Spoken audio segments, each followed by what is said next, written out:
Hello folks, welcome to Morning Coffee with Maddog Merv. Let's see what we've got going on the channel today, shall we? Welcome to Morning Coffee with Maddog Merv today. Got our French roast this morning again. Bagel. I wonder, I'm a big fat guy. I mean, And then holy they cow.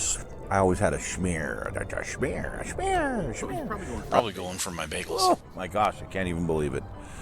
I have no clue. And I got a bunch of chores to do. Oh, who wants to do that? Maple Motors Muscle Cars. And this is a place in Tennessee, outside of Nashville, that's been in business. It's a family-owned business, like third generation, something like that. Anyway, they deal in muscle cars.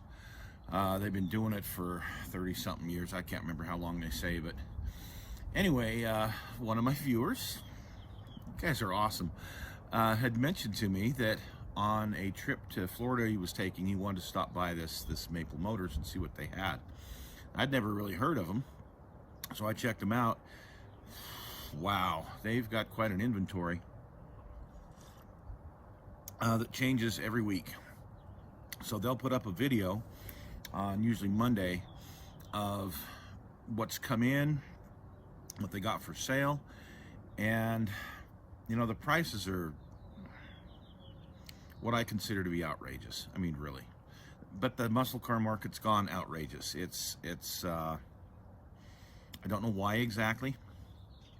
You know, maybe the whole supply and demand thing, possibly. A bunch of old farts like me wanting to relive the glory days, who knows.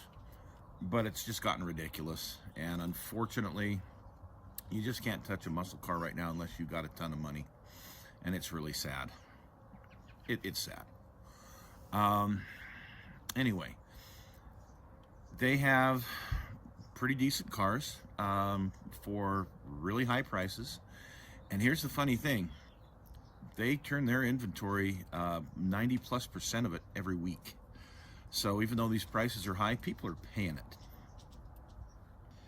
it. It's heartbreaking for me, for a guy who's been into muscle cars his whole life. So anyway, and it's not their fault. I mean, it's not their fault that they're in business to make money. They do a video. This is what I really like about them. They do a walk around video and a test drive of all of these vehicles that they have. And sometimes they do it and it's already been sold. I mean, poof, their inventory goes that quick. But what I like about them is they're pretty darn honest with what they do. So, I mean, I think they could maybe go into a little more detail, on mechanical issues and things. But they're pretty good with what they do. They'll go through the body. You'll look at any chips, any ripples, anything wrong like that. It's pretty honest and upfront, so that you know what you're getting when you decide to buy from them. So I like that. I like that kind of a reputable place.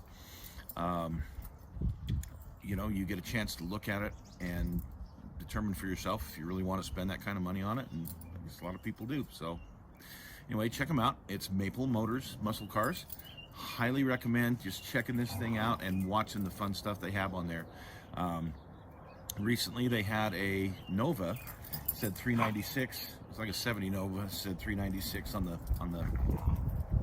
the side, but it had a 454 in it. Somebody had really made this out to be kind of a drag car, and definitely had the horsepower, but all the little problems with the paint and so many other things that were wrong with it, I thought, you got to be kidding me. And yet it sold, 20 grand, and just poof, was gone like that. So anyway, check them out, Maple Motors Muscle Cars. Recently, Garth Brooks announced that he was going to have a concert here at Rice-Eccles Stadium, which is our University of Utah football stadium, and it's a great stadium. The Utes are a fun team to watch, but he announced this concert.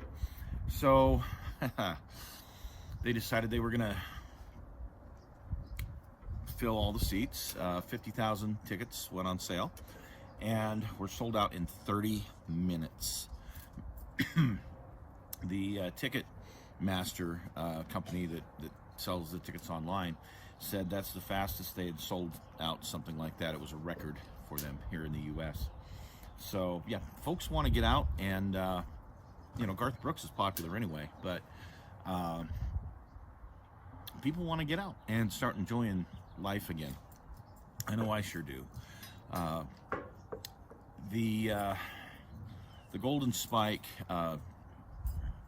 commemoration, 152nd, I guess, was just a couple weeks ago, and I really, really wanted to go. I wanted to take the Blazer up and do some exploring up there. The cards just didn't quite line up with everything that I had going on at the time. So, but never fear, we are going to get up to the transcontinental grade here really quick and check that out. There's a couple of places that I really want to take you folks and show you some of the things that I know about those areas. I'm really excited to get up there. I am doing a little work on the Blazer. For one thing, I am painting it. So you saw the video that we did on Merv Fest, which was a lot of fun. Every year it's a lot of fun. I just enjoy getting together with, whether it's a large group, a small group, and just celebrating life. It's all about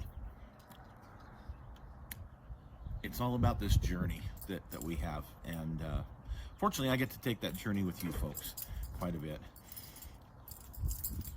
Having the little get together with my friend Mark and my buddies, we get together and do that over at his place, and man, that's always so much fun. What a great tradition for us. But then the family get together. I hadn't seen sorry, it gets a little I hadn't seen one of my sons in a year and a half, one of my triplet boys. And yeah, I have a set of triplet boys, and they they're pretty special to their dad. The one young man married a gal who had a couple of kids. They've had a couple of kids together. One of them really went through a lot of struggles when she was little with some breathing issues. Anyway, he had a job working for Coca-Cola, and if working for companies like Coke are actually pretty decent jobs. They're not bad. He was setting up displays at a couple of the local grocery stores, and I don't know if I've ever showed those to you folks. One of these days we'll cover that, probably around the 4th of July. But he'd build like a tank out of cases of Coke and whatnot. It's just amazing work. This young man, he's always been a good artist. The Deadpool that he drew, didn't sketch. He drew this Deadpool that I kept in my office for many years. He's an amazing artist. Anyway, I hadn't seen him in a year and a half because of the pandemic. He lives in another county, about 40 minutes away from here, but I hadn't seen him in a year and a half. And their family was trying to keep safe from this whole thing, and they made it through okay to this point. Anyway, finally got to see him. You can imagine, for your families that family members you haven't been able to see for a while. Yeah, it was pretty cool. Come to find out, though, he started a new job recently, where he's now an electrician, making nearly double what he did for Coke. But just to be able to see him and see him with his brothers, see all the rest of my kids that were here. There was 2 that didn't make it. The one is in Texas, and the other one is in Grand Junction, Colorado. But the rest of my kids were able to make it, and it was wonderful to see them, see the grandkids, have some good food, and just absolutely enjoy, the family. So back to the Blazer part of this whole story is I have been doing some work on the Blazer. The gas gauge works swimmingly, so yay for me. I do need to change the steering wheel out because it don't fit real well with that huge bus-like steering wheel. I mean, it works, but I really need something that's more comfortable and easier to grab onto. I got to change the seats out. Those seats just don't work with me. But other than that, not a lot that I need to do with the interior. Probably need to get a radio, a decent radio. You ever try to find, other than through one of those classic places that charges like 5 times the amount they should? I mean, I just want an old, like, Spark-O-Matic, you know, Crap-O-Matic, you know, used to get them at Radio Shack for $29.99 or whatever, you know, just 2 knobs, and that's all I need, you know, something like that. Well, good luck. Everything's one of those deface and, you know, all that other stuff now, and I don't want that. I just want something with a couple of knobs I can put right back in there. So I'm gonna have to go hunting, yay for me, to find something to put in there.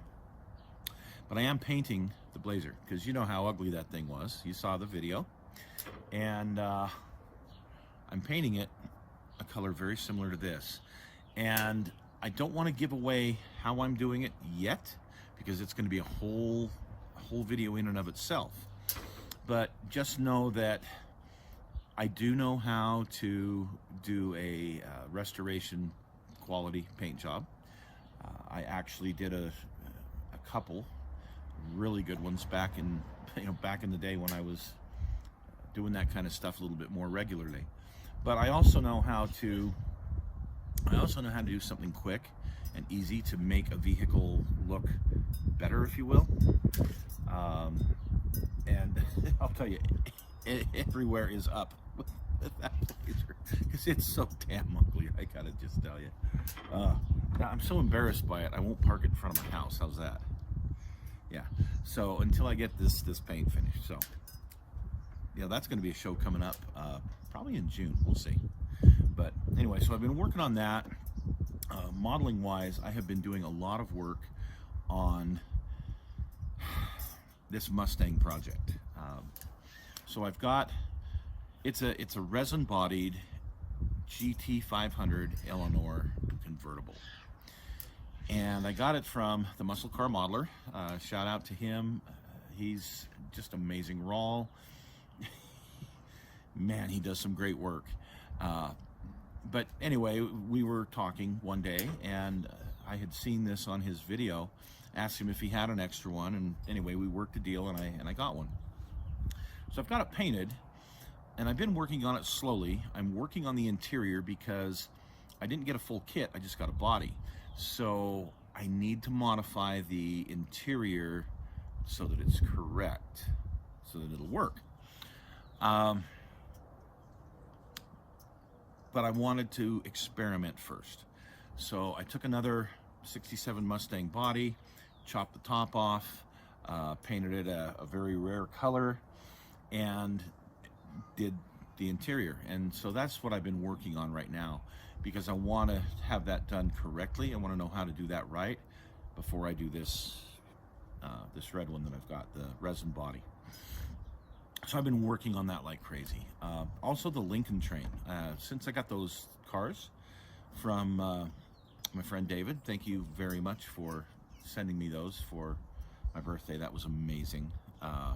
What an amazing gift. I am going to go ahead and get those painted up, and I'm working on that right now so that I can make that look like the Abraham Lincoln funeral train. There's just so many trains, not enough time. You know, I've got the 4th of July is coming up in another month and a half, and I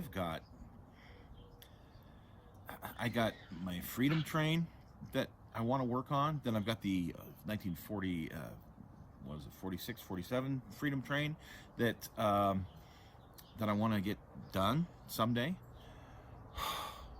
You know, like I said, so many trains, so little time. Plus all the car models that I've got that I'm working on, and some other projects that I'm working on. So I hope to have a layout update soon. I got to do enough on this layout to actually put together a show for you folks, because right now I just don't have much progress on the actual layout, because there's so much else going on between the Blazer and some exploring I'm doing now that I'm able to get out and be outside in the beautiful, and explore some of these areas of Utah. I'm doing that. So be patient. if you're a train guy, be patient. There's train history coming, and there's layout updates coming. It's just going to take some time. For those that follow me, that armor is kind of the thing you like. I've had to put armor on hold for a while because I've just got so much else going on. I'm doing some renovations in the house as well, some updates. So I just have a lot going on right now, as you folks do as well. I appreciate you joining me this morning for some coffee. As you can hear, the dogs are having a great time. So you guys have a great week. See you tomorrow, and be safe.